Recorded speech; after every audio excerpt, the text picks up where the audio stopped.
the radical, fundamental principles of freedom, rational self-interest, and individual rights. This is the Yaron Brook Show. All right, everybody, welcome to Yaron Brook Show on this Tuesday, July 23rd. I hope everybody's having a fantastic week. And you're ready for another show, news show. And there's a ton of news out there. There's a lot going on in the world, obviously. We will try to figure out some of the more important stories that are out there. We'll be going till about 5:15. I have a hard stop then, just Eastern time, just so you know. Let's see. Highly recommend last night's show with Scott Lincecum. Really good discussion of globalization and trade and some of the mythology that's going on and the confusion or the delusion or the evasion of our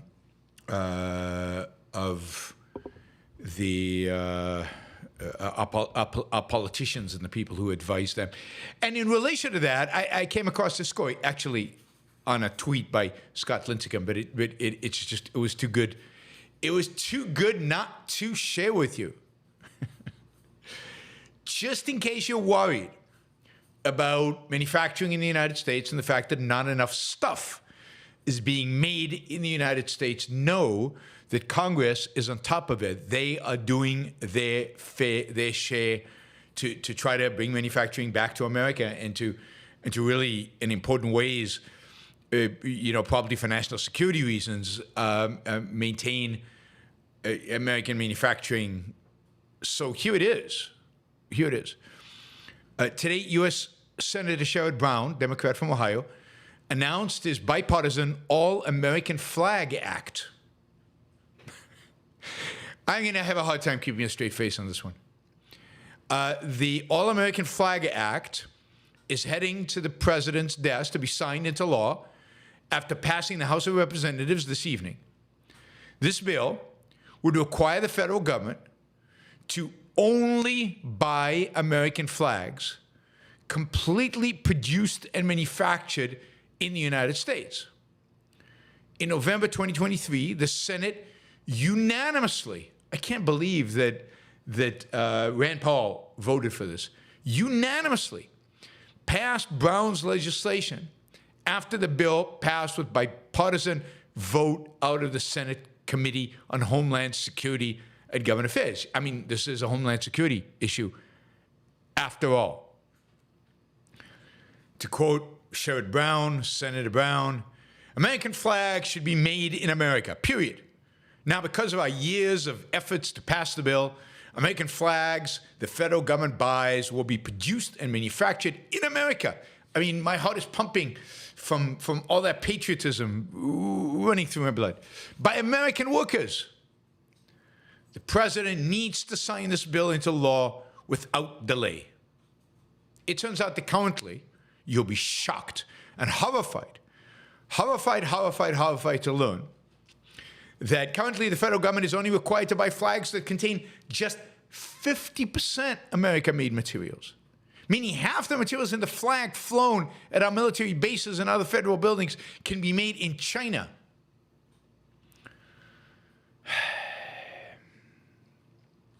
So the cotton, I guess, needs to be grown in the United States. The sewing needs to be done in the United States. The pigments for the colors need to somehow be produced in the United States. And every aspect of this has to be made in the United States. God forbid our flags be made in China or made in flags was $4.4 million. Of that amount, $4 million of imported flags came from China. In 2017, the U.S. imported 10 million American flags. Of those, all but 50,000 came from China. I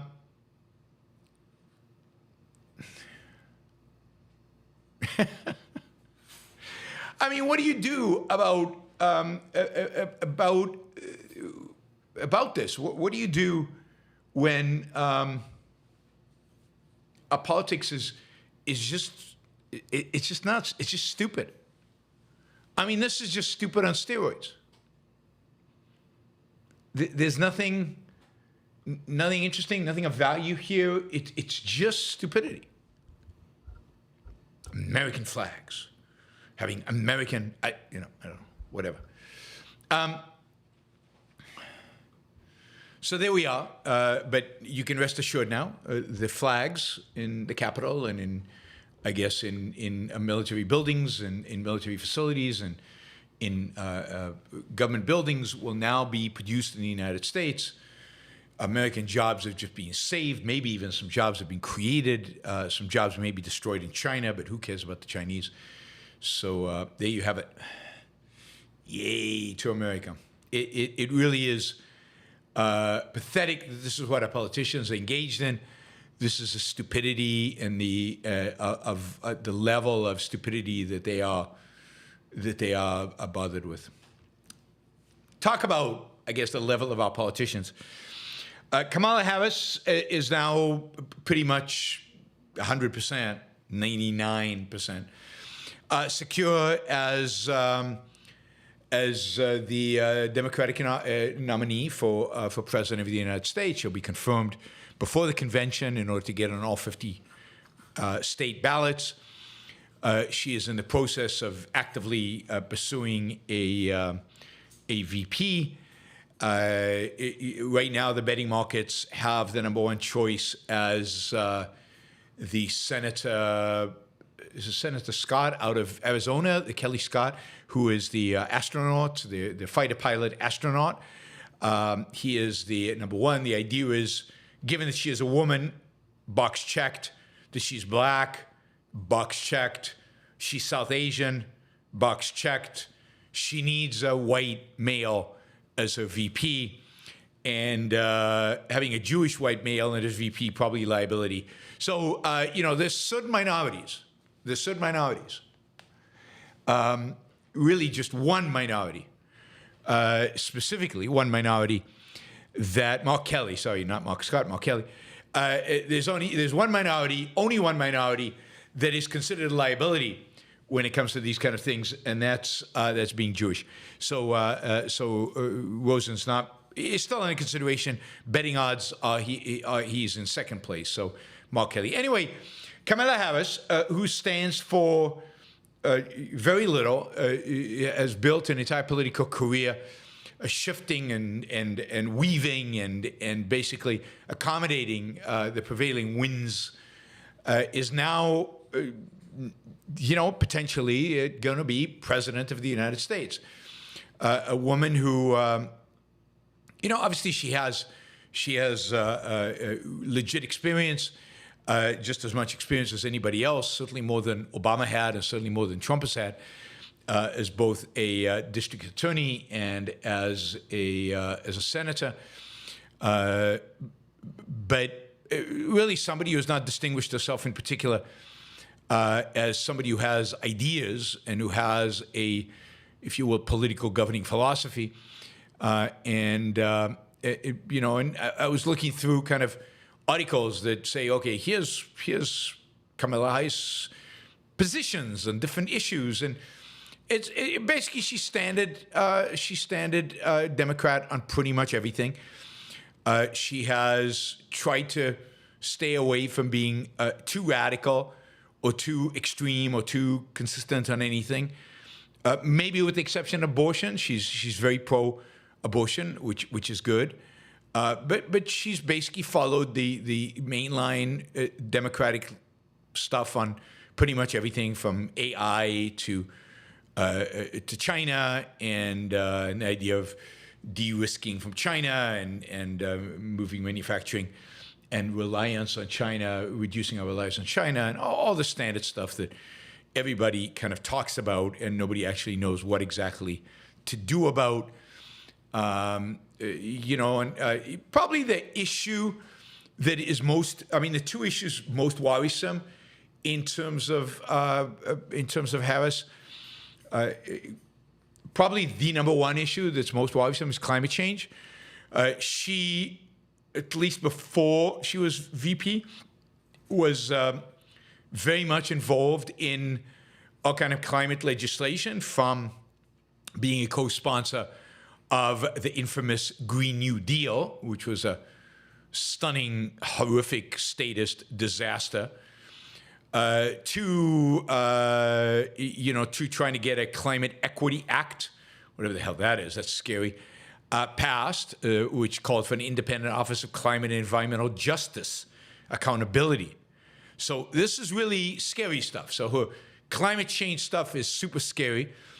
It hasn't really come up since she was VP, so hard to tell how serious it is, but maybe she was just flirting with the far left at some point, but this is far leftist stuff.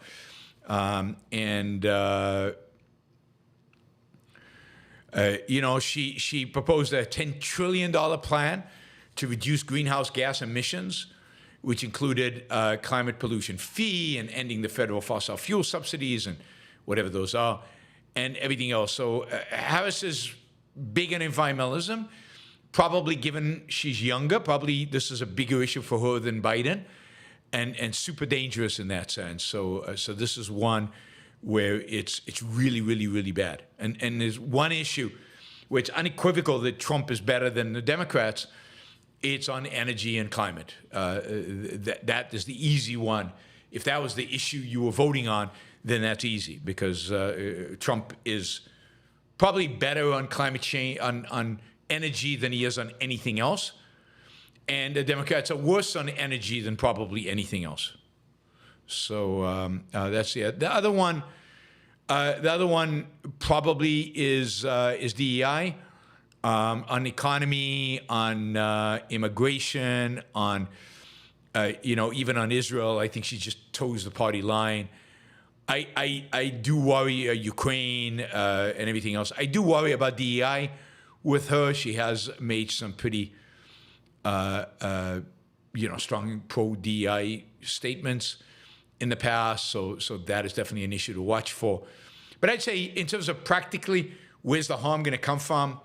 It's probably going to come from the climate change stuff, which is where the Democrats are obviously super bad on, and where Kamala is toes the party line when it comes to, probably toes to the left of the party line when it comes to climate change. The kind of lines of attack between Kamala and Donald Trump are kind of being drawn up right now. It seems like Kamala will talk about Donald Trump as a predator, a cheater, a fraudster, basically a criminal and with criminal inclinations. Trump will basically call Harris, quote, he already has done this on his social media, dumb as a rock. So the argument will be Kamala Harris is super dumb. She's not qualified to be president because she's so stupid. And Kamala Harris' retort to that will be, you're just a crook. Nobody should listen to you. So that is the quality of the debate that we're going to have. In a rally in Michigan on Saturday night, Trump called Harris crazy, nuts, and laughing Kamala. She does have a pretty stupid sounding laugh. So this is going to be just a slugfest of ridiculous, stupid, irrelevant, non-intellectual or anti-intellectual insults, and that is likely to be what it mostly constitutes. So we'll see. So far, I don't think the polls mean much. We don't have any polls since Biden stepped aside, really.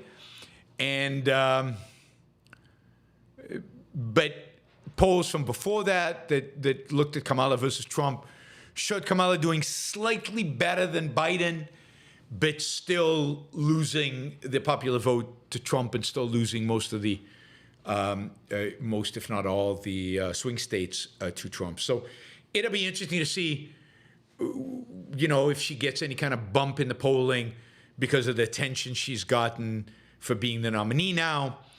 It'll then be interesting to see whether she gets a bump from the convention in a few weeks, a couple of weeks, I guess. And only then, I think, come late August, September, or we really start getting a sense of how of whether there's really any chance that she has, or whether Trump is going to just steamroll through this. There was a story that there are rumors that Trump regrets taking on J.D. Vance. That J.D. Vance was his candidate for VP, given that he was convinced he was going to win and he was going up against Biden and he was going to just steamroll. And J.D. Vance just was a way of kind of beefing up his base. And that Harris might be a slightly bigger challenge.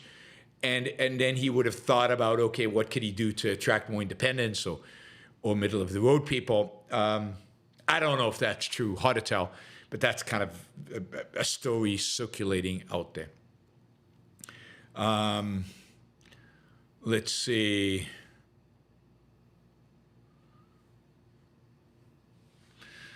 All right. I don't know. I mean, Trump called Nikki Haley bird brain, so bird brain, dumb as a rock. I don't know. That's Trump for you. Let's see. What else did we say? Yeah, I mean, I was seeing a lot of stories about how unimpressed even Democrats are with Kamala. She's just not impressive, and she hasn't done well as a VP. She just wasn't. She just stand out.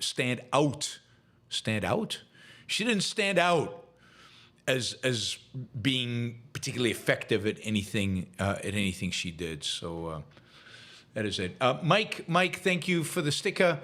Really appreciate that. I saw a few others. Jeremy, thank you, and Silvano, Status Off, and Mary Aline as well. So thank you guys for the sticker. Thanks for the support. You guys can also ask questions. And the best thing right now is to ask questions, because that way you get to shape the show. We'll be doing about half news, half me answering questions. So first hour will be all news, second hour will be all questions. So feel free to jump in with any questions you have for $2, $5, $10, or like David just did, $47.21. At least that's how YouTube translates as 25,000. Costa Rican, whatever. Can't pronounce it. All right, let's see. CrowdStrike. This is a story that's I think going to be lingering, and it's going to be interesting. So, as you probably know, there was this massive outage that affected, really at a global scale. It affected airports and airlines. Delta, supposedly in the United States, is still struggling to recover from the mess that it created last Friday and over the weekend. It shut down banks all over the world and many other kind of institutions and functions. And it was really one of those rare examples where the global network collapsed. And one of the things that I think makes the global economy what it is, one of the things that makes us successful, rich, prosperous, growing economically, is how integrated our systems are, how connected we are. The advantages here to human knowledge and to trade and facilitated connection between people is just hard to quantify. It's impossible to quantify. But there are massive benefits, but there are also risks. And I think that this outage was an expression of one of those risks. And this is this company, CrowdStrike, which is basically sits on, I guess, Microsoft Windows, and is it's called the Falcon cybersecurity software that sits on Microsoft network. I guess they did an update, and the update had a bug in it, and that bug was not easy to fix. And once that bug was in, every system that upgraded to the latest CrowdStrike, which is, my guess is automatic, the upgrade is probably automatic, got affected and crashed as a consequence. Now, you could ask, why didn't CrowdStrike test this out and so on. So CrowdStrike obviously failed here. But then there's another question. Can anybody just upload any kind of update to a crucial piece of software on Microsoft Windows without Microsoft having anything to do with it? And of course, a lot of the blame for this went out to Microsoft. Why did Microsoft allow a flawed update to go up on its software? And yesterday, a Microsoft spokesman made a comment, which I haven't seen. I mean, this is from, I guess, Euronews, but I really haven't seen it covered anywhere. But this is super fascinating and unreported, and strikes me as absolutely true. I don't know, I'm not an expert, but this is exactly what you'd expect. This is exactly the kind of thing that you put under the framework of unintended, although that's way too benevolent, consequences of regulations. So Microsoft spokesman yesterday suggested that a 2009 agreement between Microsoft and the European Commission as part of the European Commission's antitrust regulations of Microsoft or investigation of Microsoft, settlement with Microsoft, was partially responsible, or actually, as he put it, was actually to blame for the widespread IT failure on Friday. Now, how is this?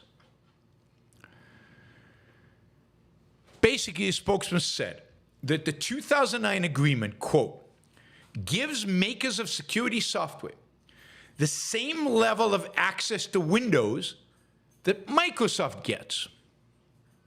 In other words, Microsoft cannot screen the software in advance. It cannot make sure the update is compatible, make sure the update is not going to crash the system. It has no control. The idea was to counteract Microsoft's, quote, monopolistic position in web browsing and bundling.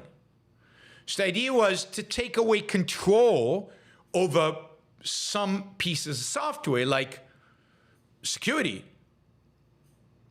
from Microsoft and give people access directly so that Microsoft couldn't bundle these kind of software with and exclude competition. Apple, which does not have such a deal with the EU yet, has a closed ecosystem. You want to put a security piece of software on Apple operating system, Apple is probably going to screen it, test it, not allow it up until it's been approved. And this is the reason given for why Apple did not suffer the outage on Friday. The European Commission, of course, responded saying Microsoft is free to decide on its business model. Not true. Regulators both in the United States and in Europe have restricted Microsoft's business model over time. Here's a little effect of antitrust law that you just wouldn't get, you wouldn't discover unless you were following these kind of stories, right? It's not obvious. It says Microsoft is free to decide on its business model. It is for Microsoft to adapt its security infrastructure to respond to threats in line with EU competition law. Additionally, consumers are free to benefit from competition and choose between different cybersecurity providers. In other words, he's completely evading the issue. You have multiple vendors of cybersecurity on Apple as well, but those vendors have to go through Apple in order to get their software approved to be on Apple's platform. Microsoft, that is not the case. So antitrust regulation have all kinds of negative effects all kinds of negative impacts on business, on quality, on security, on stability that we can't predict, or sometimes maybe we can't predict, but what can we do about it? Because the regulators are going to do these things whether, they're told this is dangerous or not, because they're central planners and they know better than anybody else.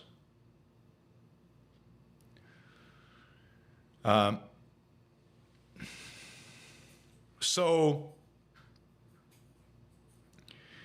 that is that. I thought you'd find that interesting. I found it interesting, and I didn't read that. I read that one story. I didn't see that really being reported and highlighted, and you can imagine why. All right, as you know, we talked about this a little bit yesterday. The head of the Secret Service, what's her name, Kimberly Sheetal, something like that, was grilled before Congress yesterday. I mean, really taken to the cleaners by the House of Representatives, or by members of the House. Even AOC went after her, and she really was treated brutally, of course, justifiably, given her incompetence and given her responses to questions. She was basically had no answers for why the Secret Service was as incompetent and why the Secret Service was as bad and as had made so many mistakes in the run-up to the assassination attempt of Donald Trump. She really had no answers. She took responsibility. She said, yeah, we screwed up, biggest screw-up in Secret Service history over the last 50 years or something like that. She kept admitting all of that, right? And yet, they kept bugging her, well, why are you still here? Why haven't you resigned yet? So both Democratic congressmen and women and Republican all went after. They just completely after, at one point, Representative Nancy Mace from South Carolina asked her if she would like to use the 5 minutes instead of her asking her questions to draft her resignation letter. Cheeto politely declined. And then Mace replied at the end that basically, she said, you're full of shit today. This is House of Representatives, right? She was taking the cleaners. Anyway, this morning, she submitted her resignation. So she has resigned now. She is out. She is out. And, the deputy Secret Service of the Secret Service will take over her responsibility starting today. The problem, of course, is that, she wasn't making decisions on the ground. I don't know if those decisions were driven by Secret Service policies that need to be completely redone and whether those have completely been redone. I don't know if this is a failure of the commander on the ground, or commander of policy, or commander of strategy, or what it is. Somebody screwed up big here. Cheeto should resign because she's ultimately responsible. The buck has to stop somewhere. But it strikes me that it's much deeper than just her. And either policies need to be shifted, or other people need to be fired. There is an independent review that is being initiated. They say it will take a month. There will also be a congressional review, of course, of this to review all of this. So it'll be interesting to see what comes of those two reviews. But Secret Service has indeed resigned. She has left, and I don't know if we'll ever know. I don't know how. Given her constant efforts to not provide any kind of meaningful information at the hearing yesterday, will anybody provide meaningful information? Will an independent review actually tell us what happens? Will anybody actually be willing to come out and actually say what happened and who screwed up and what the nature of the screw up was, right? What kind of screw ups we got. I really don't know. I really don't know. I hope so, but I do not. I do not know. Yeah, I mean, these commissions can often take forever, and even when they do, they often don't provide much interesting or meaningful information. Particularly if there are real interest groups involved and the political class is not interested in really learning the truth, because it might. I mean, the Biden administration clearly is not interested in learning the truth because it might rebound on them. Stephen Harper, thank you. Thank you for the sticker. Really appreciate that. All right, let's see. Okay, quick BRICS story. You know, I know a lot of you are interested in BRICS. BRICS is the kind of, I don't know, what do they call them?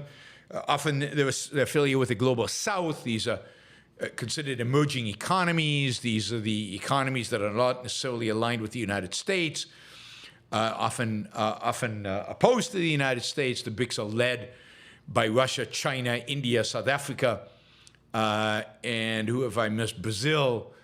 Yes, Brazil, Russia, India, China, South Africa. That's BRICS.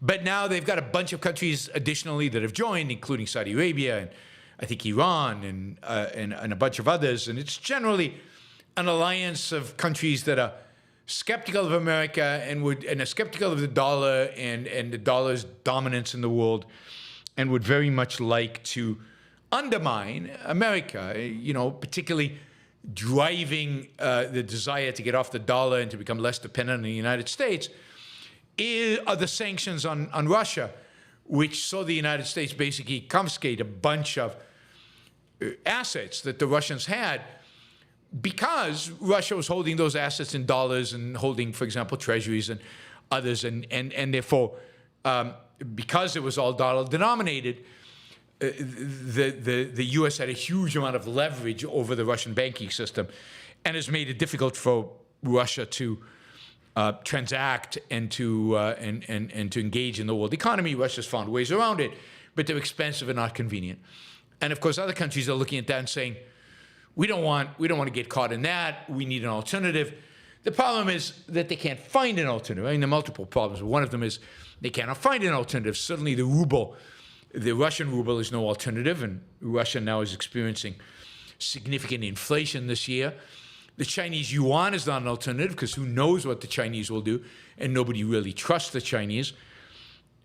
Suddenly, the rupee, the Indian rupee, the South African rand, or the Brazilian whatever real are not alternatives. They're too small, insignificant, and unstable, and have central banks that are known to misbehave. So some people have talked about, BRICS, they're going to go on the gold standard. And of course, this is bizarre because we're talking about a bunch of statist governments. Statist governments don't want a gold standard. They feel like they need their own currency because they use that currency to manipulate their own economies. It is a major way in which they exert control over the economies and over the lives of the people, and over business, and over consumers and everybody else. They need their own currencies in order to do that. And a gold standard would basically, particularly one where they didn't cheat, would basically make them economically impotent in many regards, or take away power from them. It would be the amount of money they could print would be determined by the amount of gold reserves they had, and that was be it. And no authoritarian or authority-leaning or even power-lusting politician, American politician, anybody wants that. They want access to the pot of gold, or they want access to pot of fiat money.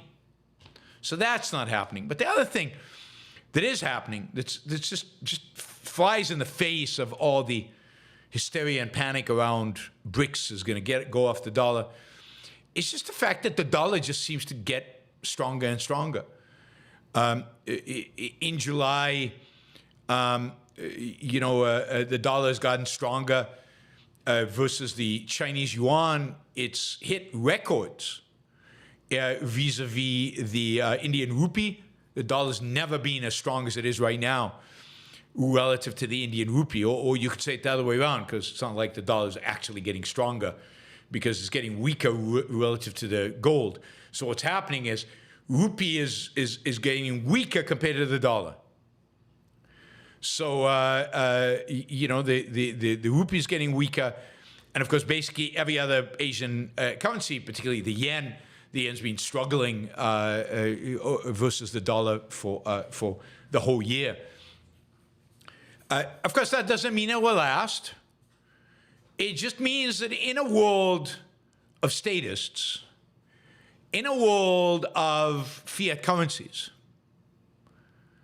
the reality is that the United States still has the sanest currency in the world out there.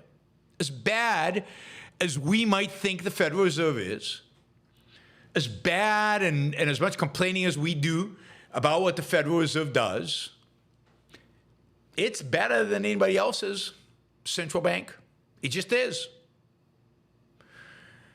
Now, that doesn't mean that'll last. And, supposedly, one of Donald Trump's priorities when he becomes president is to weaken the dollar. Weaken the dollar. He wants to increase exports, which means weaken the dollar. Of course, if you increase tariffs, what usually happens, what almost always happens, is the dollar gets stronger. Interesting, right? If you increase tariffs, the dollar will get stronger. Why? Why? Because as people find it more difficult to sell America stuff, so they are getting fewer dollars, right? One of the reasons people sell us stuff is because they want dollars. They do. You might not want them. They want dollars. If they can't sell us stuff, then what's the alternative way in which they can get dollars? They can go out and buy them. They can go out into the open market and buy dollars. They still want the dollars for whatever reason, because they want to invest in American treasuries, or they want to invest in American farmland, or they want to buy American stocks, or they want to buy American stuff. They want dollars. So they go out into markets and they buy dollars, and that drives the value of the dollar up. So, and when the value of the dollar goes up, what happens to our ability to import stuff? It increases. And this is why raising tariffs usually doesn't decrease the amount of imports. It makes them more expensive. It makes everything more expensive, but it doesn't decrease the amount of stuff. So it's interesting. Economics is never simple and straightforward. It never does what at a first perceptual level, lower level of cognition, you would expect it to do. Economics, the science, is about looking deeper into these questions. That's a great lesson from Economics in One Lesson by Hazlitt. Economics in One Lesson. I encourage everybody to read that book if you want to understand economics even a little bit. All right. Let's see. So I just thought BRICS are not going to replace the dollar anytime soon. Not happening anytime soon. All right, Netanyahu. Bibi Netanyahu is in the United States. He will be delivering an address to Congress this week, a joint session of Congress. He is the only world leader in history to have delivered a talk to Congress for the fourth time. This will be his fourth talk to Congress. Let me make a prediction. easy to predict, but it is, I'm going to predict it. He is going to give a fabulous talk. It'll be fire and brimstone. He is a good speaker. He is a tough speaker. I mean, he sounds like yeah, he'll talk a lot about victory and crushing the enemy and, Islamism and the evil of Islam. Yeah, he'll give a great talk. Talking has always been, particularly in English, talking in English has always been Netanyahu's strong suit. And I know a lot of people go, what are you talking about, Yaron? This guy is amazing. I wish he was president of the United States. Nobody gives a better talk than him. And that is true. I mean, he gives a great talk. He will go after the Iranians. He will say again that Israel will do everything in its power to prevent Iran from getting nuclear weapons, ignoring the fact that they had the best opportunity they've ever had in the entire history of the state of Israel to do exactly that when the Iranians attacked Israel and Israel did not really respond. So he will come across as the toughest dude on the planet, almost as tough as me. I'm just telling you now, don't believe it. Don't believe it. He's not that good. And how do we know he's not that good? Because the war in Gaza is now entering its 10th month, and Israel will win. I mean, there was never any doubt about that. And I have to admit, I'll admit, that they're doing more than I thought they ever would. But it's 10 months. October 7th is around the corner. And he never lives up to it. This is a war that should have taken a month, 2 months, maybe.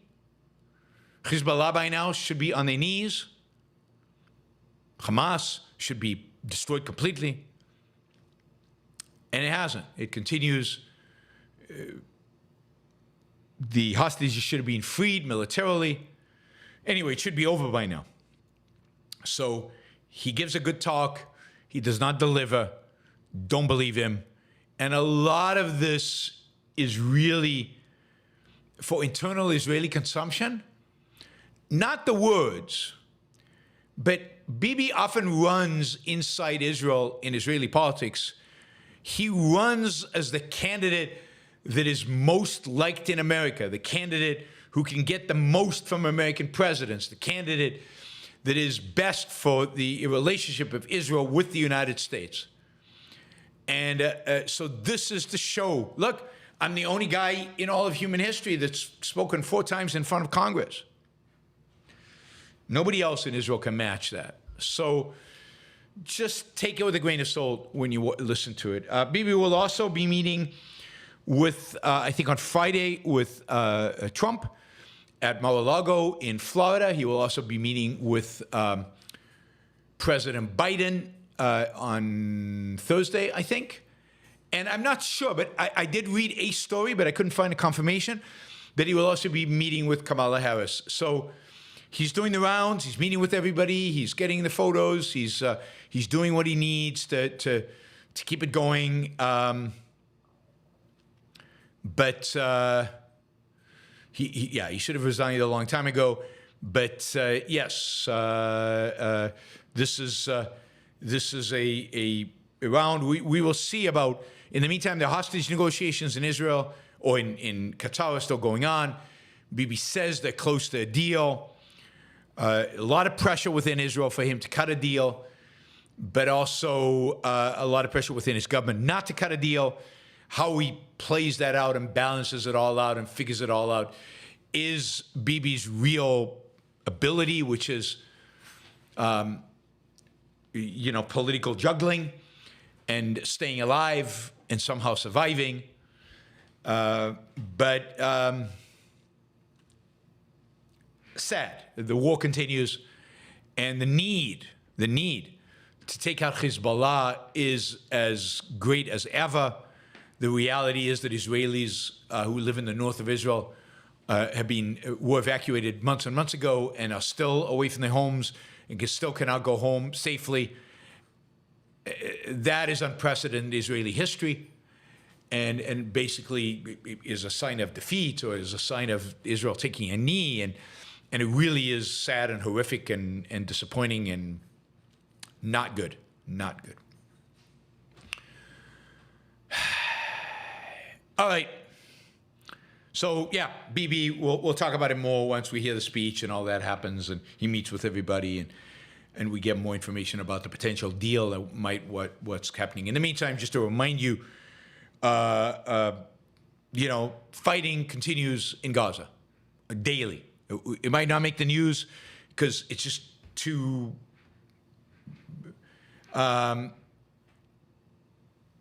but it is fighting will go on. Somebody's saying Harris not helping Ukraine. No, Harris is the same as Biden on Ukraine. She's very pro helping Ukraine. It's Trump that's anti-helping Ukraine. Trump is clearly anti-Ukraine. All right.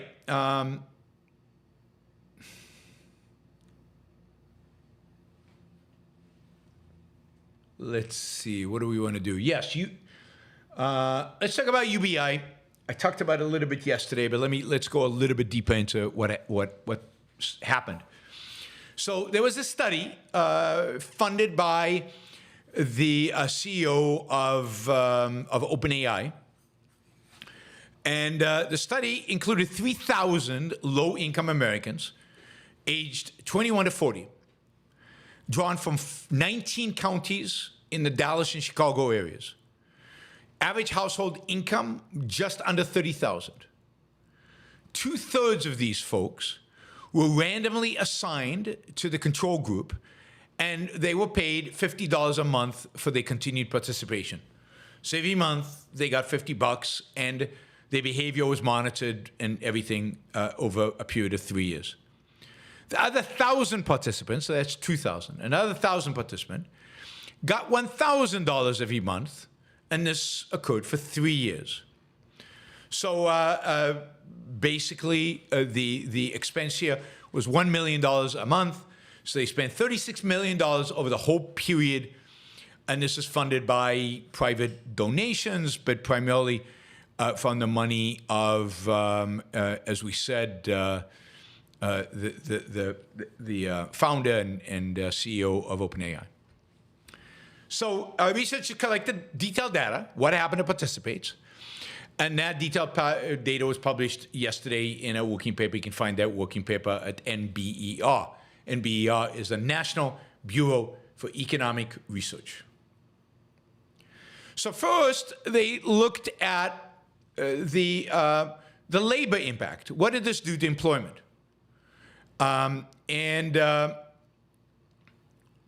So did this affect employment in any way?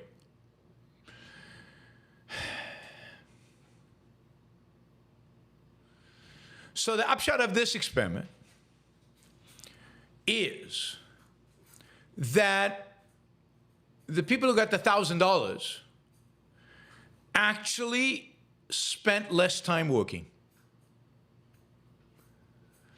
That they actually saw a reduction in work effort. And to quote the authors, this reduction in work effort does not appear to be offset by other productive activities. So one of the ideas is that people would work less because they had more money, but they would start a business. They would engage in some other productive activity in order to increase their long-term prospects. Labor force participation fell by 2 percentage points, and for the group that got the $1,000 versus the control group. Spells of unemployment grew about a month longer. Participants and their partners each cut their working hours by more than 1 hour per week on average. Overall, giving someone $12,000 a year reduced their individual income by about $1,500 and also reduced partners' income for an overall reduction of more than 20% per dollar received. So for every dollar received, they got 20 cents less in their regular job. So they're better off, but it didn't do anything to incentivize them. Anything to incentivize them. The authors also collected data on what the individuals did with their extra time. By the way, this was published. I'm looking at an article that was published about this in the City Journal, cityjournal.org. The authors also collected data on what individuals did with their extra time. And what happened was leisure increased by about as much as work went down. So they didn't work as hard. And instead, they had more leisure time. Recipients did not meaningfully increase time spent on childcare or exercise or searching for a job or self-improvement. So they just hung out. They just used the $1,000 that they got to just hang out. And not only that, the reduction in work was strongly concentrated among non-parents, implying that they also, non-parents. So you're single or you're married, but you don't have any kids, and somebody gives you $1,000 a month, and you go, yes, I can party more.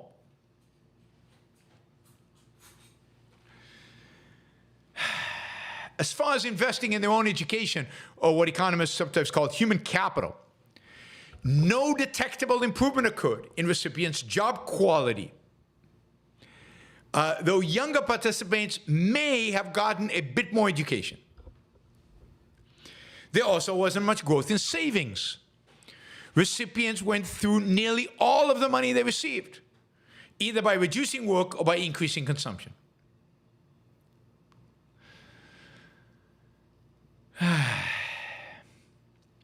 Now, there was a second paper that also looked at the health consequences. So it found that recipients spent about $20 a month more on medical care, went to the hospital more, and enjoyed short-term improvements in stress levels and food security. Yet the transfers did not seem to enhance overall physical health and only temporarily improved mental health. As the authors summarized, quote, more targeted interventions may be more effective at reducing health inequality between high and low income individuals. I mean, here's the bottom line.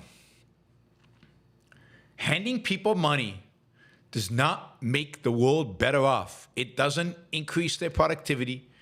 It doesn't cause them to become bigger savers. It doesn't cause them to invest more in education.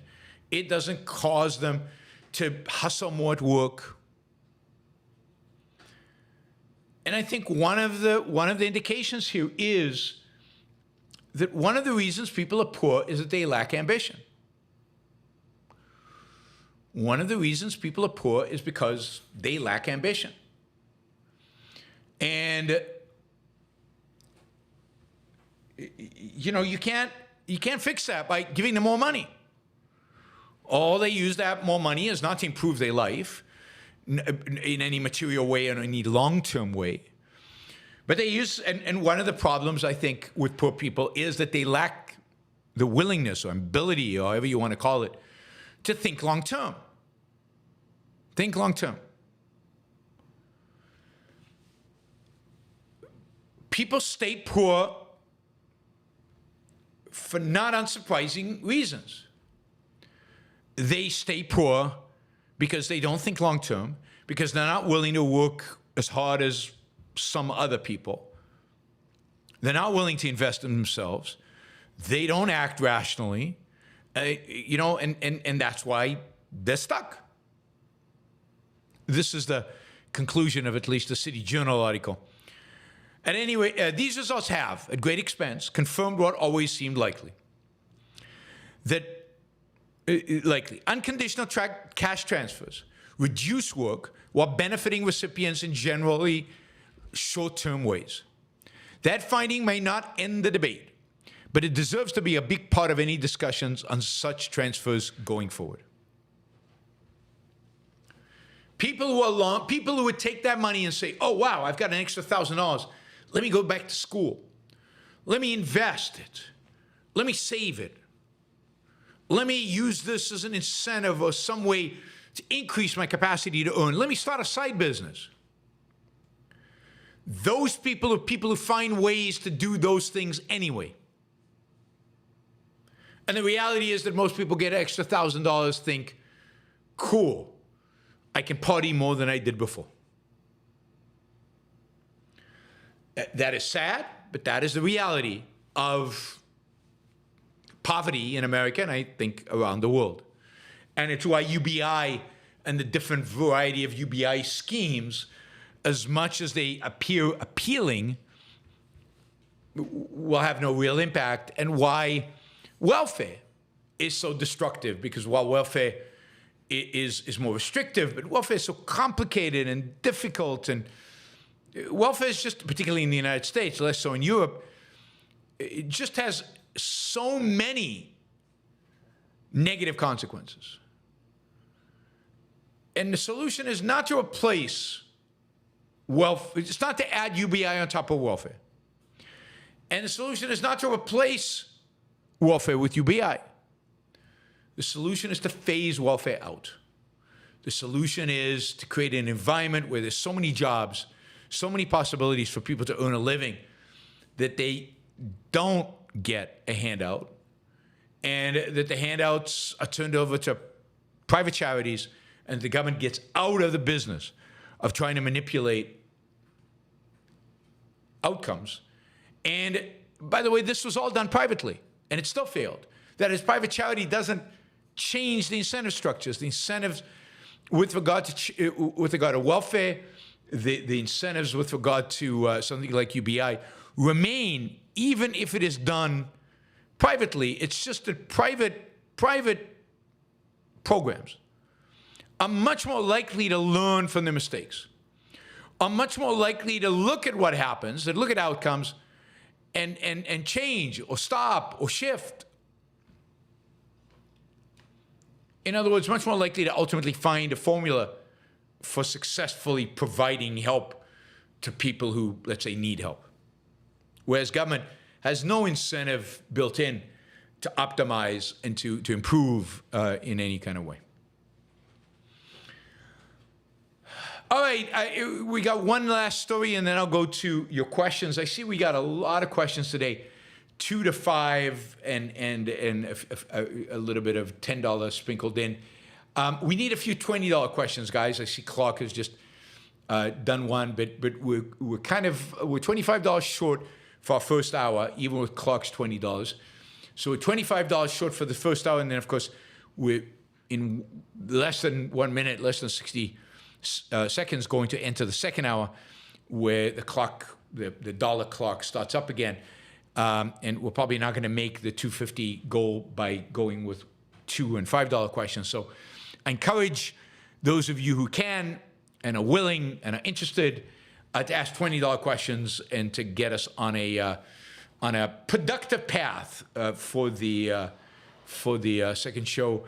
In my case, the more super chat I get, the more motivated I am to do more shows, not less shows. So the more productive I become, the more money I get on Super Chat. Just as an aside, right? So, all right, let's see. And of course, here on the Yaron Brook Show, we provide value for value. We don't expect handouts. We provide value for value. Please don't give us anything if you don't get value out of the show. But if you don't get value out of the show, you should probably stop listening. All right, one of the phenomena that is a real challenge in America today, we feel it here in Puerto Rico, but I know this is true in California, but this is true in many, many states around the country, is that we have a massive shortage of doctors in America. There's just not enough physicians. Part of this has to do with government policy and discouraging people from going to medical school about 10, 15 years ago. Under pressure from the American Medical Association, that wanted to secure their, what should we call it, monopoly profits. They didn't want competition. So they wanted to restrict the number of new doctors coming into the field. and thus secure their high earnings in spite of their encroaching socialized medicine in the United States. Well, the consequence is that we have a massive shortage of doctors. And socialized medicine continues to encroach on us without abetting. I skipped that topic. Okay, fine. So, what do? You can increase medical school admittance right now, and it'll take years before you have qualified doctors to fill in the gaps, right? For primary care alone, primary care physicians, the United States is going to be short 40,000 doctors by 2030.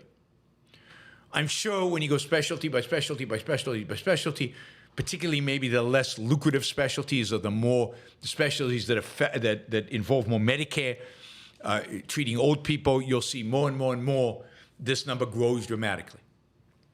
Where don't we have a shortage? There's absolutely zero shortage in plastic surgeons because they don't have to deal with insurance and they don't have to deal with Medicare. They get paid cash, and so there's no problem, right? Absolutely no problem. So what do? Well, I mean, there's an easy solution to this.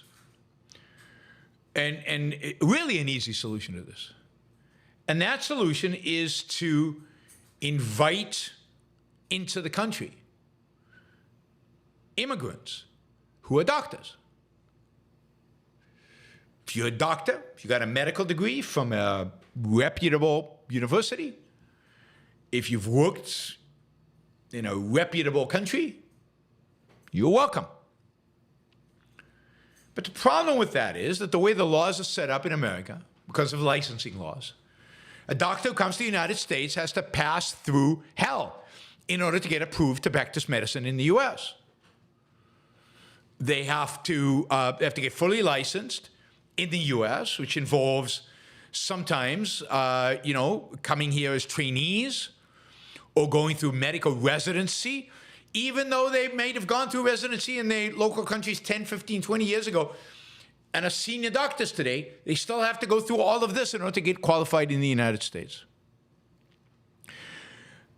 Well, the good news is, and there is for a change some good news, that a number of states are now eliminating or severely reducing the restrictions on the ability of foreign doctors to get licensed in the United States.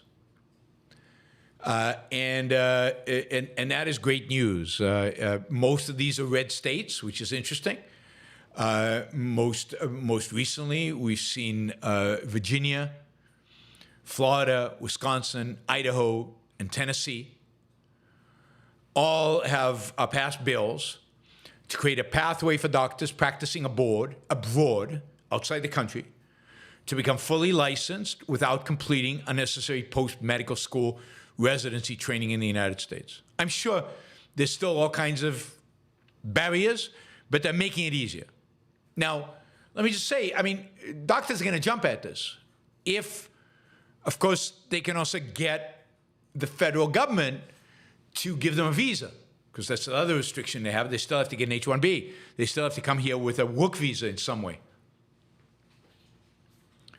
So,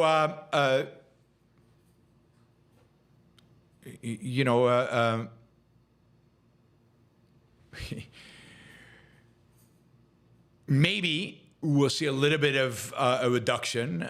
We now have more than 10 states that are passing these new laws and moving forward with this. We'll hope the federal government cooperates, but this is really great news. It solves a doctor shortage, and we're all going to depend on those doctors. We need those doctors. It also, in some ways, as importantly, provides a lot of doctors around the world who would love to live in the United States, who would love the opportunities that working in the United States provide. It provides them a means of coming to the United States. it's also a demonstration of how, look, we all benefit from this. Americans directly benefit from these doctors. And that is not just doctors, that in any profession. If an immigrant can come here and do the job, and they can get a job, means that an American's not doing it, we all benefit from that. Maybe these kind of models people will learn from them. I don't know, maybe. We can hope, right? We can hope that people will learn from these, and we get better when it comes to immigration.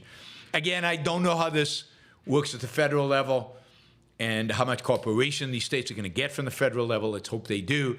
Maybe because these are red states, if Trump gets elected, he will be open to allowing for more green cards or H-1Bs or whatever they're called for doctors to come to the country. But I think our health depends on it. Let's hope it happens. All right, let's see.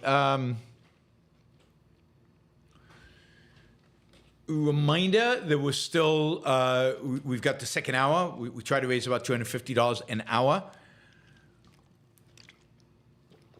which is less than the value of my time in terms of how much I charge for an hour. But I also get the monthly contributions. So together it adds up to, I think, the right amount. So $250 makes sense. But please, let's try to make it. Let's try to reach that $250 as often as possible. Expect that we'll end the show today around 5 o'clock. So that's why, I've only put up the goal for $500 today, not $750 when we go into the third hour, because I'm not sure we will go into a third hour today. All right, a few things I wanted to remind you guys of.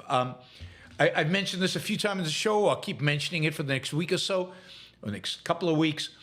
And that is that We the Living, the movie, which is by far the best movie based on an Ayn Rand novel out there, it is going around. It is being screened. I know of two places. I think one is Chicago. I think the other one maybe is Albuquerque. It's in New Mexico, the second one. Either Albuquerque or Santa Fe. But anyway, I know the one in Chicago. It's on August 3rd. It's at the Facets Theater in Chicago. It's a restored copy, digitally restored, a beautiful picture. I think I saw almost fully restored. So I don't think I've seen quite this version, which is even better than the one I saw, which was beautiful. So I highly encourage you, urge you, you should, if you live anywhere near Chicago, you should go see this. It's on August 3rd. The producer, the guy responsible for this beautiful copy, Duncan Scott, who's been involved with We the Living, he worked with Ayn Rand when he was, I don't know, a baby? I don't know. How old is Duncan? But anyway, he worked with Ayn Rand in the late 60s or the 70s to actually edit the movie and to clean it and to get the subtitles right. So he'll tell stories about that, about working with Ayn Rand. So he's going to say something and give you some of the backstory, which is amazing, some of the most amazing backstory you can imagine. I mentioned this earlier. This is a movie made under fascist Italy, and the Nazis were involved, and it's all very hush-hush, but very amazing. And go see it. You can find information about it in We the Living Movie, one word, WeTheLivingMovie.com. And just go to the information about Chicago screening, and you can find it there. It's don't miss it. I mean, let me just say this again. If you have an opportunity to see We the Living on a big screen, don't miss the opportunity. It is such a thrill. Anita Valley, I forget the name of the male actor. They're fantastic, beautifully shot. Italian cinema of the 1940s was among the best in the world. It's a real treat. It's a real treat. So don't miss out. Don't deny yourself this treat. And everybody there will be an Ayn Rand fan. Nobody accidentally is going to go to the movies to see this. So please go see it. So a couple of other reminders. The Ayn Rand Institute is a sponsor of this show. You can join the Ayn Rand University at any time now. because some of the classes are given where you watch videos, but you still have office hours and you still take tests and do homework and all that. So please consider joining or at least checking it out.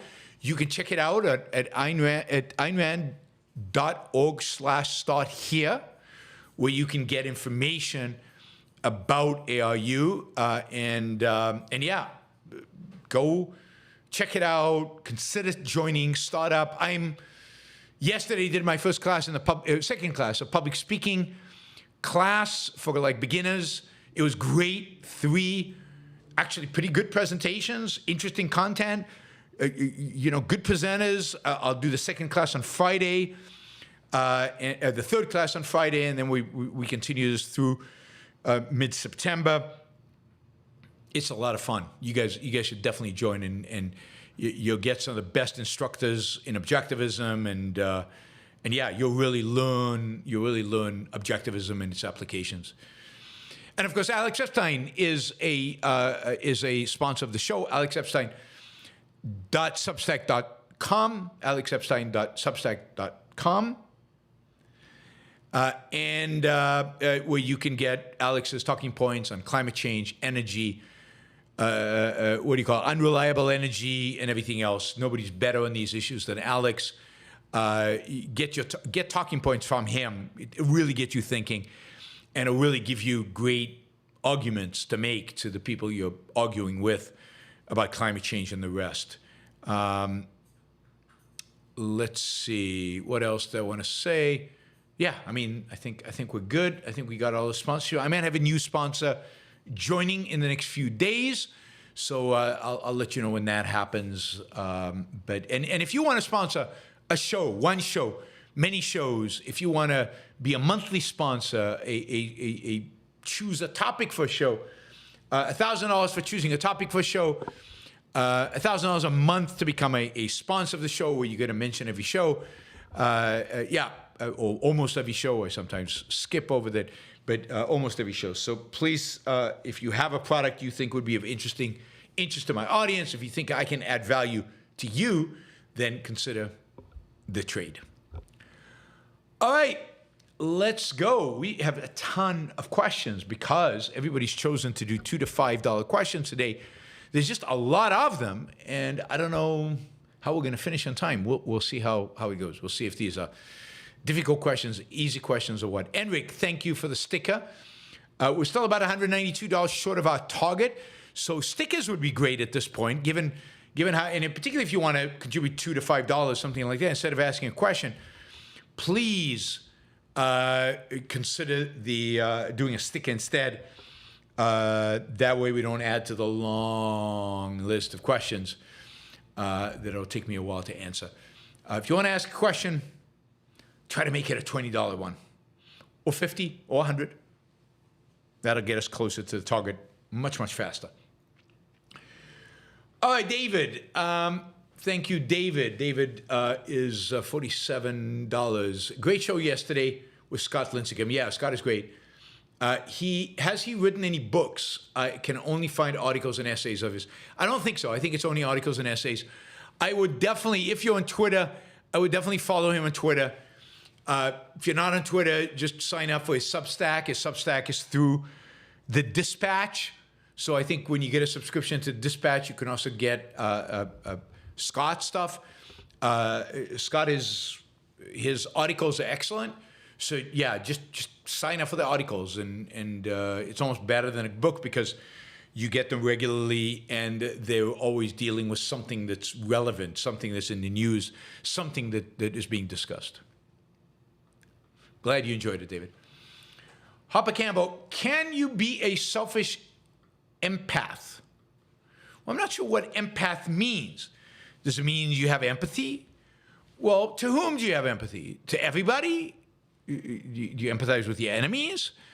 So you can certainly be selfish and have empathy if that empathy is targeted, if that empathy is selective.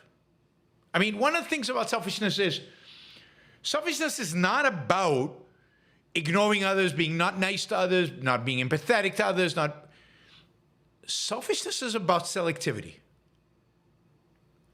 It's about which others. And, suddenly the others that you love and care about are going to get more attention, more empathy, more focus, more positive from you.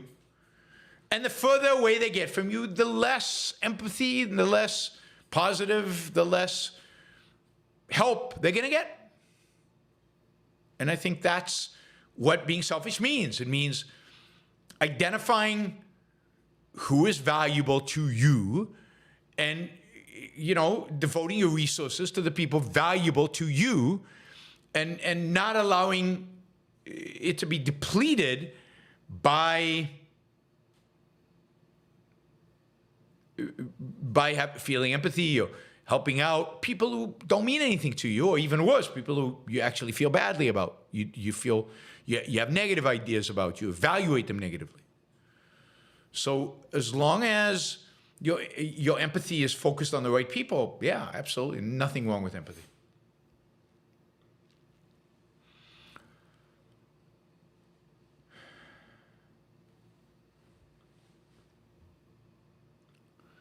Clark, most of the Hamas on October 7th got high on hard drugs before doing what they did. I don't know if that is true. Maybe not. Does this mean on some level they know what they're about to do is wrong and have to numb themselves to do something so insane? Yes, I mean, I think for most people, to become a barbarian, to really become a barbarian, even in this world in which we live, is difficult. Maybe their commanding officers were worried that some of them would chicken out, that some of them would not follow through, and maybe they required them to take those drugs. I don't know. I haven't heard that is indeed the case. But yes, I mean, I'm sure there was some concern about they knew exactly what they were going to do. And then they might have been concerned by some of their commanders that they couldn't actually do it. And this is but when you hear some of them say after the fact, my father raped her, my cousin raped her, I raped her, and then my father put a bullet in her head. It doesn't sound like, in the way they say it, which is a true story, right? It doesn't sound like they were drugged in order to do that.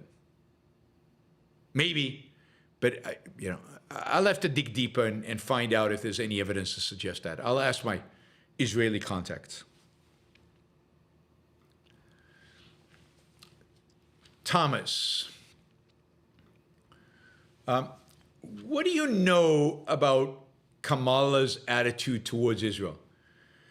Except for her abortion stance, I can't get a good feel for what she thinks about pretty much any issue.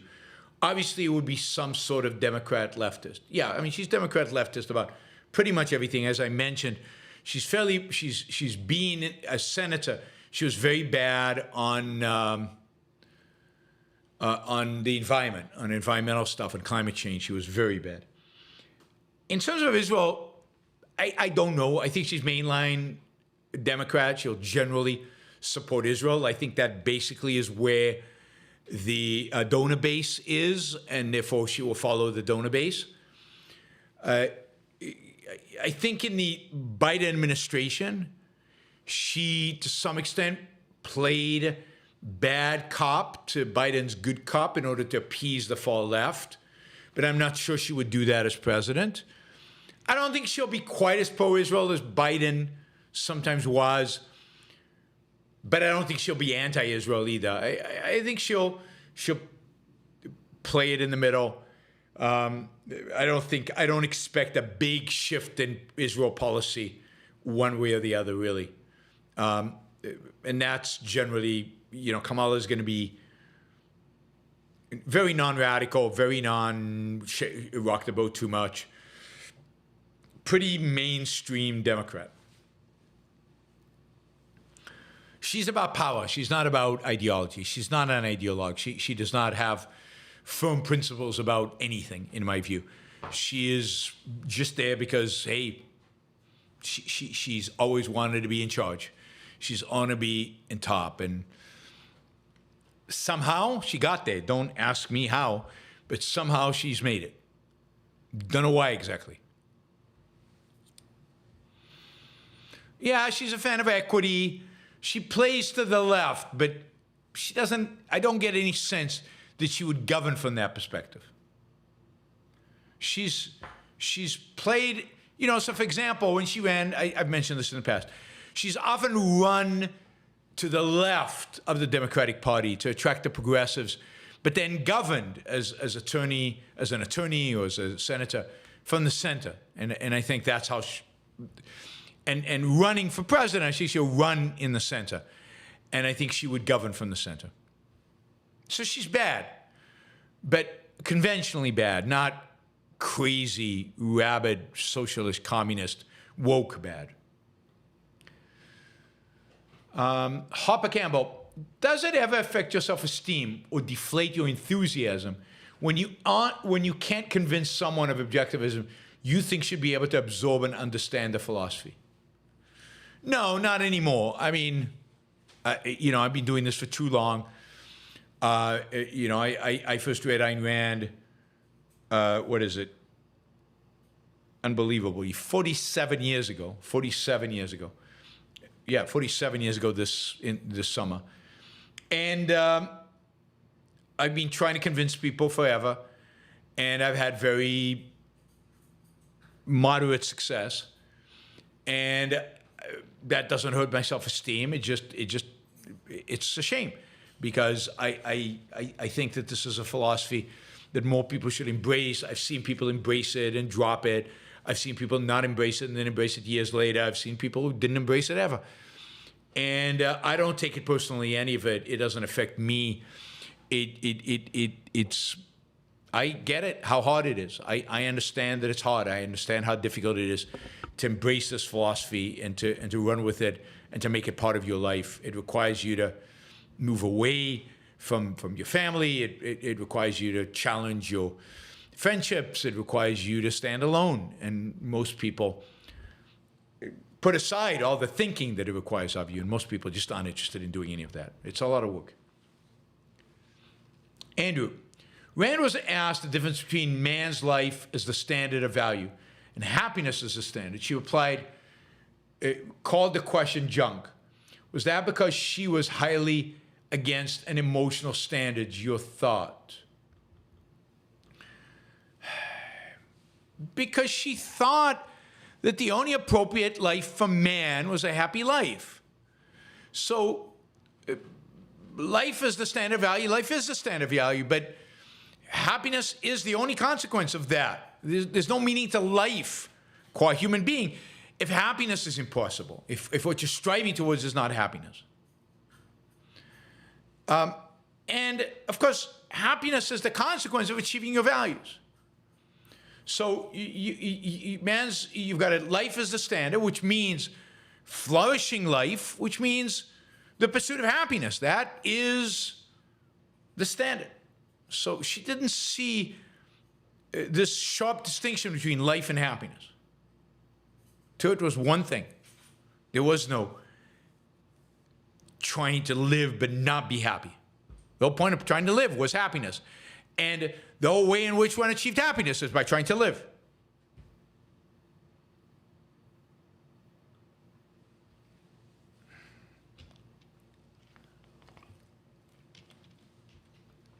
All right, let's move on to the $5 and $10 questions, of which there are many. Let's see, how are we doing in time? All right, we got some time. We've got you know, 7 $20 questions, 8 to be safe. $20 questions would get us where we need to be, or 3 $50 questions would get us where we need to be. Either way is good with me, so please consider it. Colt says, I'm feeling down and pessimistic about politics right now. I'm shocked. Partly because the people I personally know in Ukraine. Do you have any advice? Thanks, Yaron. No, I don't really. I mean, it's politics sucks. It's terrible.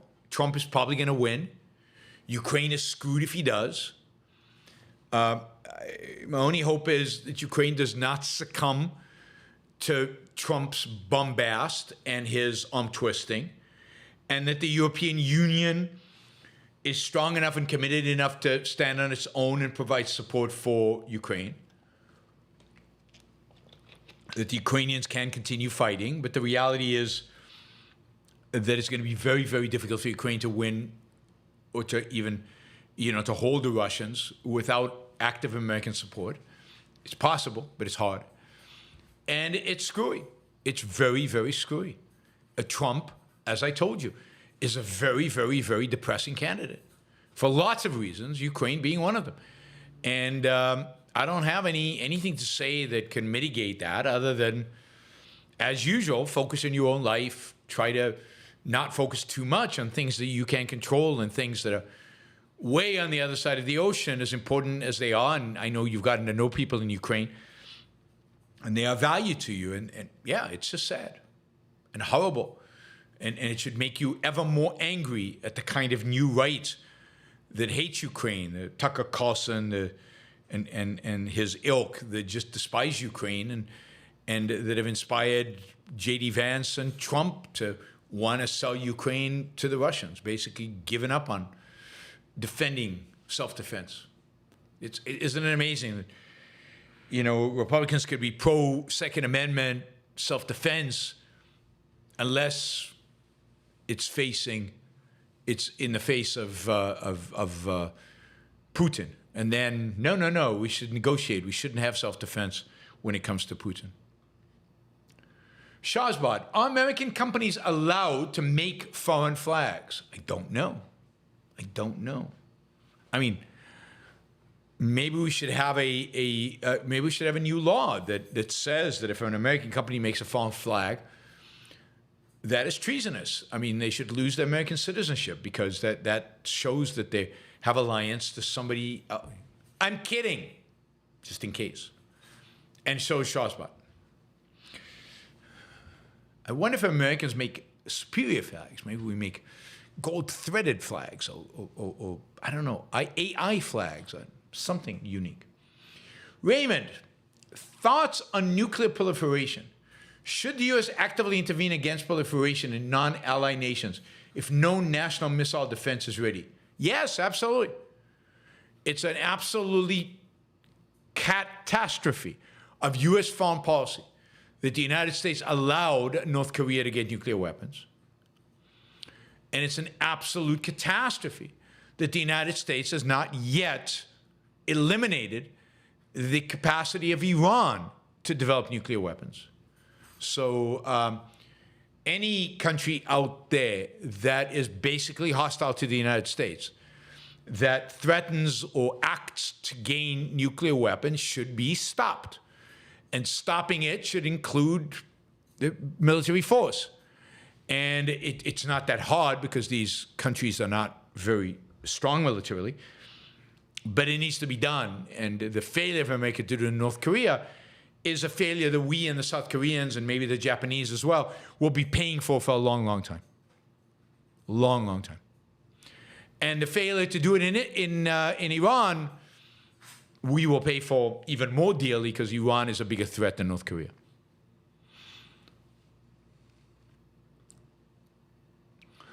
Not your average algorithm. Is it fraud and a violation of YouTube's property right to purposefully misspell words in order to get them through the super chat filter mechanism? No, I don't think so. I don't think so. Let them improve their mechanism. If they really want certain questions not to be asked, they allow the misspelled words, so be it. You're not violating anybody's rights here, so it's certainly not criminal. And YouTube might say you can't use this word, but it doesn't say you can't use a misspelled word. So let them crank down on it. Let them figure out how to do it. I don't see it as a violation of anything.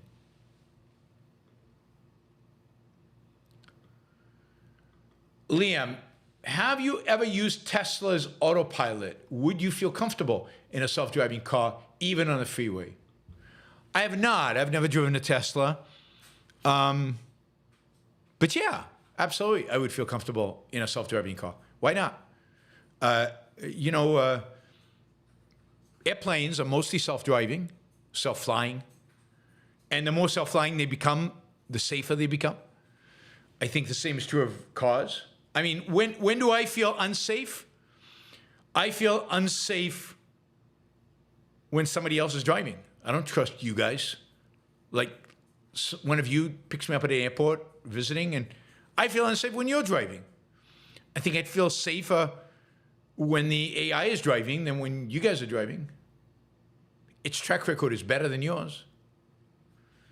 So anyway, I mean, yeah, I have no problem with self-driving cars. I don't know about Tesla, and I don't know how good it is.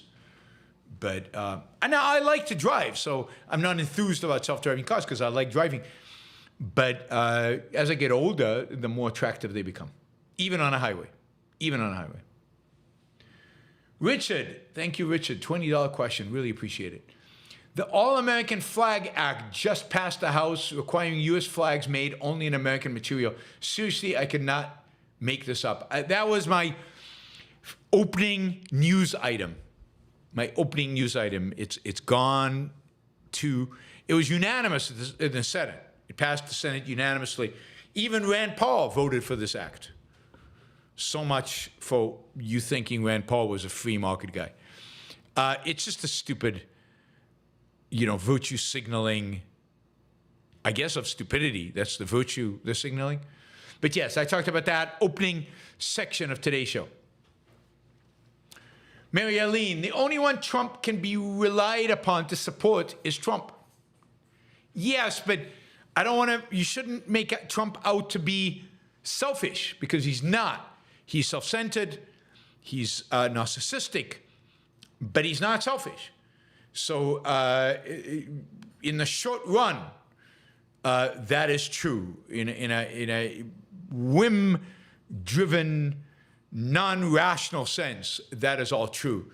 But Trump does not pursue his own rational self-interest. He wouldn't know what that is.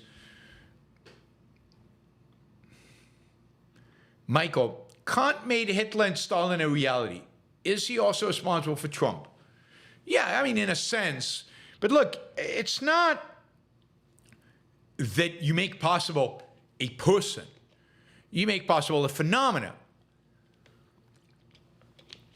You make possible a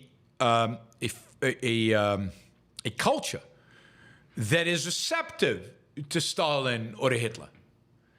And in the case of Trump, yeah, I mean, it's not that he made Trump, but he made the phenomena of Trump possible by creating a culture that is open to Trump, right? So it is the cultural impact, not the impact on the individual, but the impact on the culture that then supports this crazy individual. Because you probably had you had crazy people. Megalomaniac, narcissistic people. You had homicidal maniacs, Hitler, Stalin, before Kant. What Kant makes it possible for those people to be popular, and for those people to be tolerated, and for those people to even get an intellectual defense.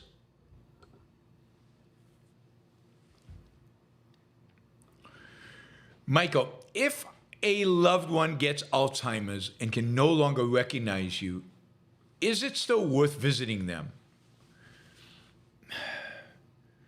It depends. Are you in visiting them, keeping them company, making whatever life they still have more tolerable? Is that something you want to do in recognition of the memory you have of them? I would.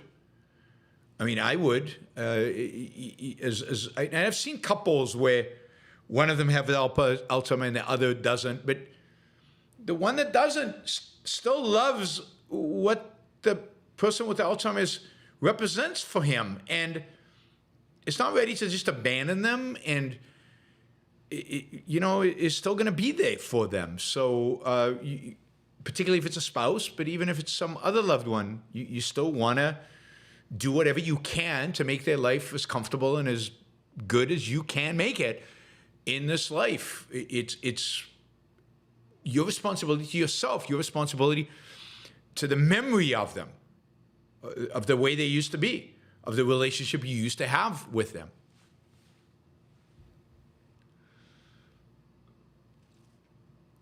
Not your average algorithm.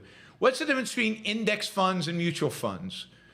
Index funds is a type of mutual funds. There are all kinds of mutual funds. Some of the mutual funds are index funds. That is, they take an index like the S&P 500 or the Dow or some kind of global index, and they just invest in all the companies that are in that index, or they invest in a representative number of companies that represent that index, and they try to mimic that index.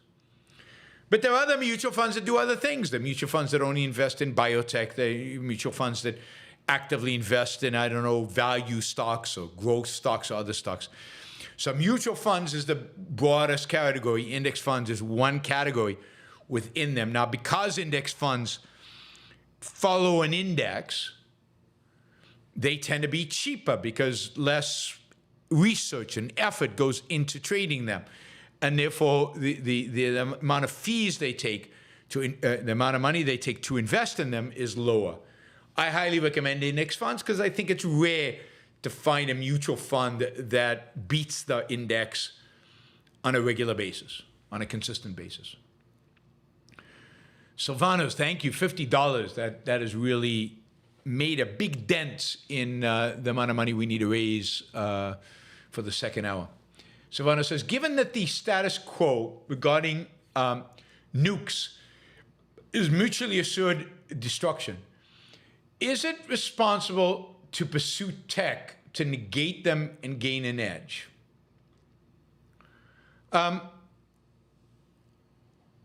Only if you think the other side might be doing the same thing. So the gaining the edge scenario it makes sense to the extent that you fear that the other side is going to do it if you don't. Because an edge means what? I mean, I think the Defense Department right now is looking at this massive project that would give the U.S. a significant superiority over the Russians, but it still would end the world if they engaged in it.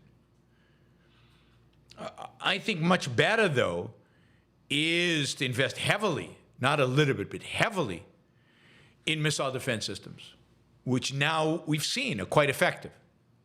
And now we need to figure out how to make effective against the multitude of nuclear warheads that exist in the world, particularly out of Russia and China, but maybe more importantly, out of a place like North Korea, where the guy's just a nutcase and he might launch for who knows what reason. And and those are not the most sophisticated warheads in the world, and we should be able to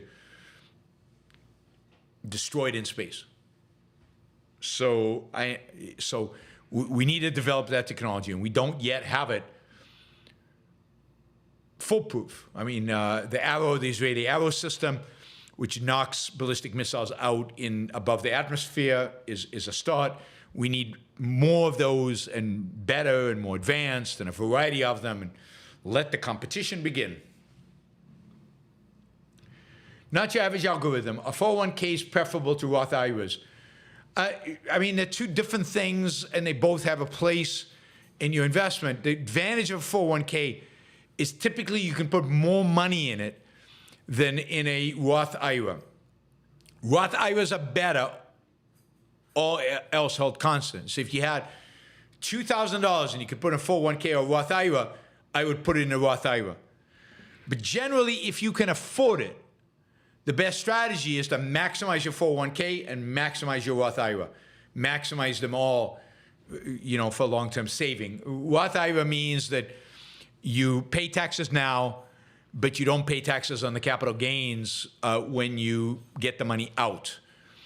A 401k, you don't pay taxes now. You put it all into savings, and you pay taxes when you withdraw on the amount that you withdraw. So you're going to pay taxes on the amount you're putting away and on the capital gains, but you pay it later on, right? You pay it sometime in the future. So again, it's you're deferring taxes. Roth IRA, you're actually getting to pay no taxes on the capital gains. So Roth is better, particularly if you're young and you're saving for a very long time. But you should probably do both. Maximize the Roth and then put the rest of the money in a 401k. James, in much of the culture, we think being a tough guy is a sign of strength. Why is it weakness? Well, what does it mean to be a tough guy? So I don't know what that means. If you mean a tough guy in the gross, physical, vulgar sense, then, you know, what kind of human relationships does that tough guy have with other people? Other people are intimidated by him. You know, he's vulgar. People don't want to have really close ties with him. But if toughness means that when the situation requires it, you can stand up to a thug, you can actually, then that's good. So I think a tough guy is a sign of weakness. It's, you know, by threatening people with physical force, you're not in a position to maximize your own life. And as a consequence, you're not going to make as much money as you otherwise could. You're not going to have as many friends as you otherwise could. You're not going to find love as you otherwise potentially could. And your life is just going to be of a lower quality. And that's the weakness involved in it.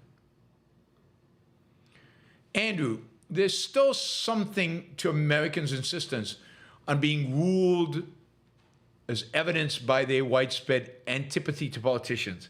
We do not like or honor the state like Europe. Thoughts?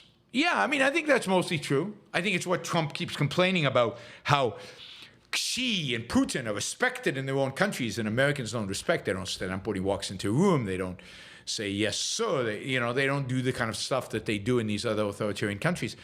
And I think that is true, that Americans still don't have that awe and that authoritarian bent when it comes to our politicians. I think that's absolutely right. All right, Clark, when Israel pulls out of Gaza, will Hezbollah stop its campaign in the north? Supposedly, yes. That's what they claim. But just to be continued some other time when they decide it's in their favor to do it. What if Hezbollah tomorrow decides that they're going to do what Hamas did and just send thousands of people across the border to rape and pillage? At some point, Israel's going to have to deal with them. Better sooner than later. James, how would you identify weakness in a person? Well, what do you mean by weakness? What does weakness mean? Is it a weakness of physical weakness? Is it a weakness of spirit? I mean, I would say people who don't have integrity, people who don't stand up for themselves, people who are defensive, people who insult other people. It's low self-esteem. So I'm much more interested in self-esteem. I don't know what weakness means. What does a weak person mean? Weak physically, weak that he doesn't stand up for his own interests? Hard to tell.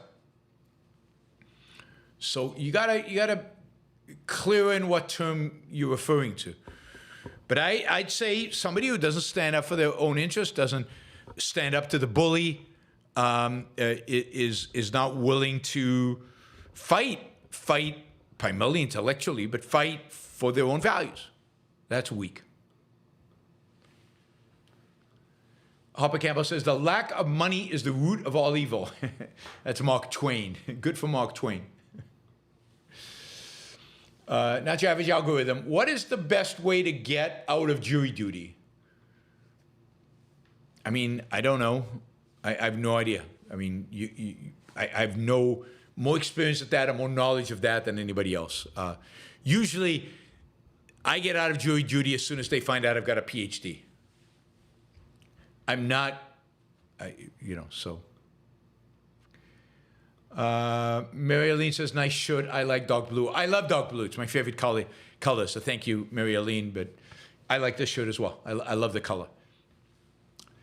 Liam Miller, why is the left only winning when it comes to economic policy and not social issues?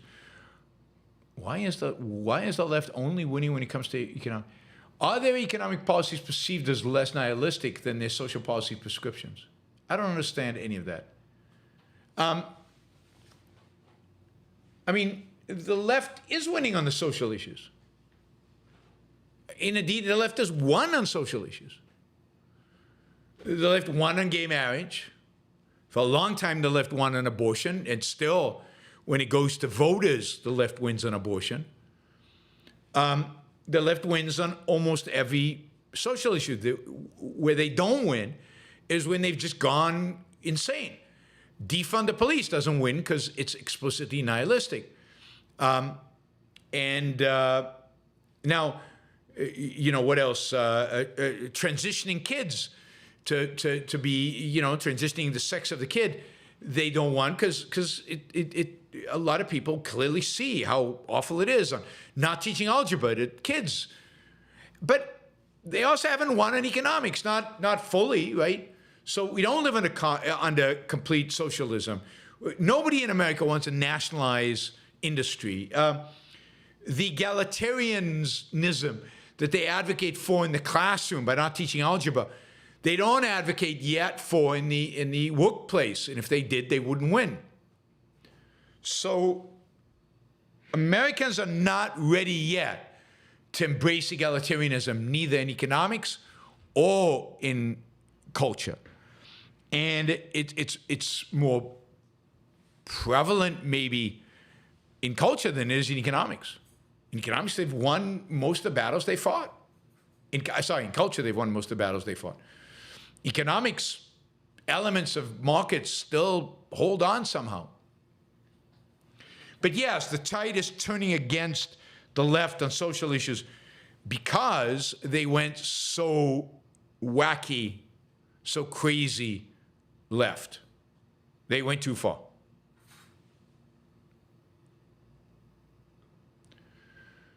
Not your average algorithm. Unlike the stomach, the mind does not alert you when it's empty. True, and yeah, you can see that. Lots of people out there. Harper Campbell, how will Ayn Rand's work survive the coming dark ages? People will hold on to it. People will preserve it. It's on acid-free paper.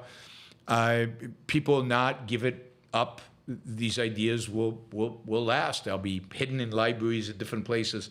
They will survive. James Taylor, so long as altruism is unchecked, and by the way, I don't think we're heading towards the dark ages, and I don't think there will be one.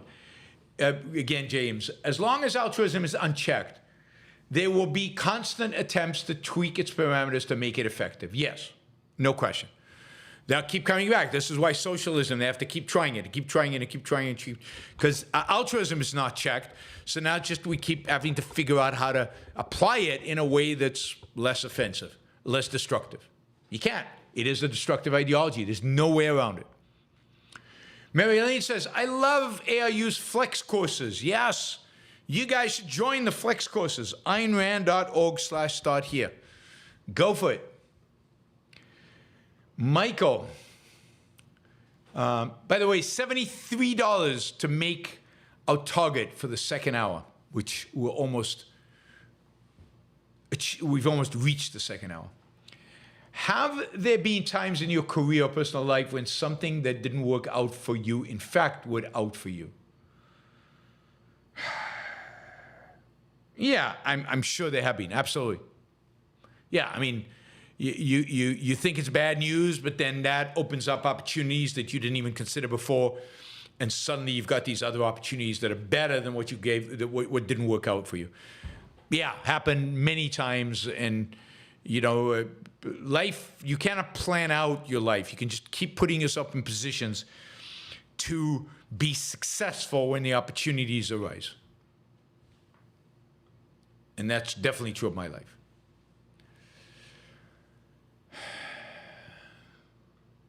James, can you try and set up a debate with Destiny? He said he was an objectivist in high school and grew out of it. Yeah, I mean, I'm happy to debate destiny. Destiny. Somebody has to arrange it. There has to be a forum.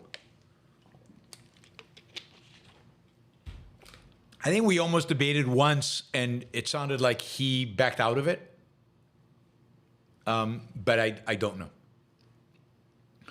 Frank, can voting for RFK Jr. take votes away from Kamala? Yeah, I mean, I'm sure it will.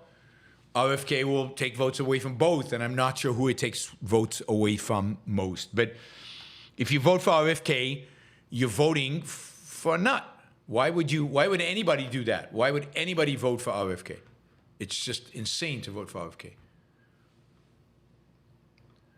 James, even if someone donated $1 billion to AOI, could you change the culture any sooner? Can a large capital infusion overcome the missing link problem we're having? Yeah, absolutely. $1 billion would allow you to take over many of the schools, to fund a whole new curriculum based on objectivism, and maybe to establish vast networks of private schools all over the country. It would dramatically accelerate. And because you would be focusing primarily on young people, it would solve a lot of the missing link problem. And you would also, it would fund $1 billion, would fund a massive marketing campaign to capture all the people who are not part of the missing link, who reading her books could get it. So you would do two things. You would massively market to try to get as many people in, and you would spend a huge amounts of money on education of young kids, and in order to create a new generation that is not part of that missing link. And yeah, I think you would accelerate changing the world dramatically, in dramatic fashion. Kabutar, did you read Robert Greene? What did you think? I don't think I ever read Robert Greene, sorry. Andrew said, to grow out of objectivism likely means to consciously abandon one's ideals. True or too harsh?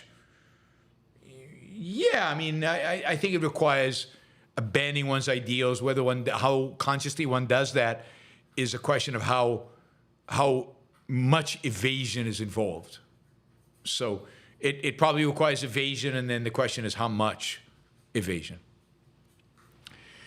For those of you who are not familiar, I do not answer questions that are just in the chat. You want to ask a question that I answer, you use the super chat feature for that.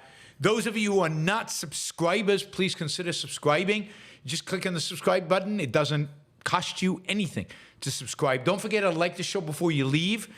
That really helps with the algorithm. It really gives the show a significant amount of exposure out there in the world, which I really, really, really appreciate.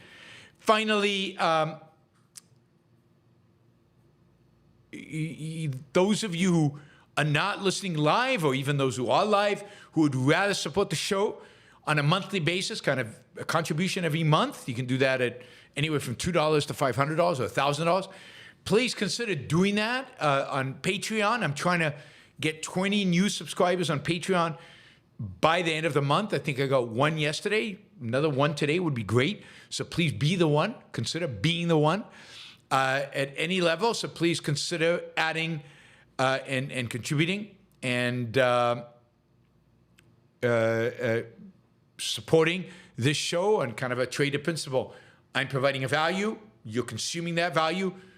It makes sense for you to pay for the value you consume. And it's voluntary here, so you can choose to pay for it or not. But to be a true trader, you should really choose to pay for it.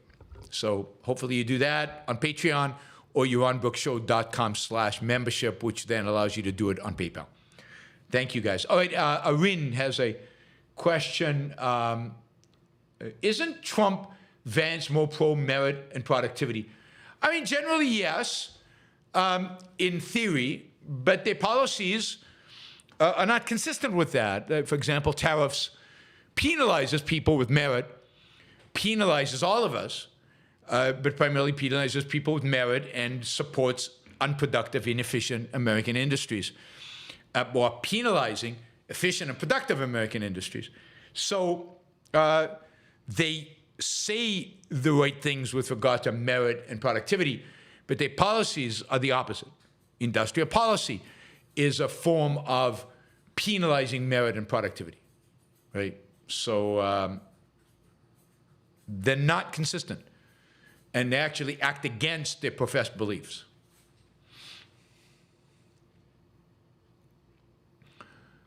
Thank you, R10. And let's see, Lucinda says, hope you're having a good day, Yaron. I am. Thank you. I appreciate it. Oli jumping in with $20, so we're chipping away at that goal very quickly here.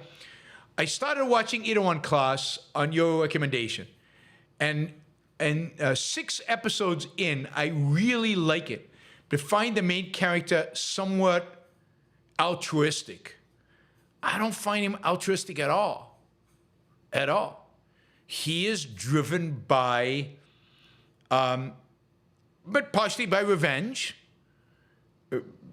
towards somebody who's done him real ill, and partially by love of the people he's surrounded himself with, and a kind of a real respect for them and a loyalty to them.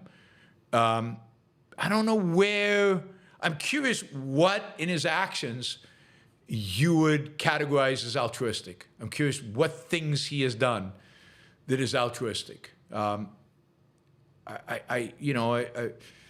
mean, maybe there are. Why did he sanction his childhood love working for the chairman? Well, because she comes from the same kind of background he did. She's trying to make something of herself, and the chairman has given her this unbelievable opportunity to do exactly that, to become an executive, to become somebody. And he is not asking her to sacrifice that opportunity, if you will, for his grievance against the chairman. Now, it is a blemish on her, and I don't want to say anything. I don't want to say anything, right? But you'll see how it develops. He also said he should have fired the transgender chef who was a bad cook. No, what he saw in the transgender chef was potential. And what he did was turned him into a good chef with some cooking lessons, and got him to be good. And he invested in his employees. And he's connected this chef for a variety of reasons in their history. And instead of just abandoning him, he spent a little time investing in him. If you have a friend, if you have somebody you like, and they're struggling with something, you can turn your back on them, or you can help them do much better. And in this case, because he trusts her, and he'd like her to stay working with him, the fact that she's a bad cook means, okay, how do we fix this? And the way to fix it is to make her a good cook.